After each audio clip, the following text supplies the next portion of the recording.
бахшида ба яке аз ҷашнҳои муқаддасу миллии 35-солагии истиқлоли давлатии ҷумҳурии Тоҷикистон дар доираи дастгириҳои ҳамешагии асосгузори сулҳу ваҳдати миллӣ, пешвои миллат, президенти ҷумҳурии Тоҷикистон муҳтарам Эмомалӣ Раҳмон ба соҳаи авиатсияи тоҷик, инак дар соҳаи авиатсияи тоҷик дастовари навбатӣ рӯи кор омад. Ин ҳам бошад ҳавопаймои нави Boeing 737-8 Max вориди кишвар гардид, ки аз ин ба баъд дар масирҳои байналмилалӣ ба мусофирону сайёҳон хизмат хоҳад расонд.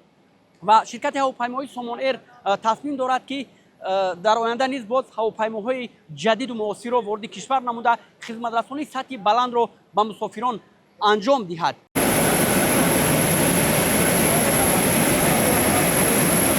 ҳавопаймои нави Boeing 737-8 Max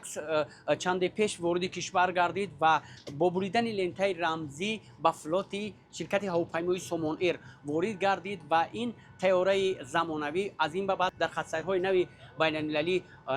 парвозҳо анҷом хоҳад дод ва бояд гуфт ки ҳавопаймо дорои тамоми имконоту шароит аз ҷумла курсиҳои бароҳат мебошад. ҳавопаймои мазкур ба хотири гиромидошти файласуфи маъруфи асримиёнагӣ, табиби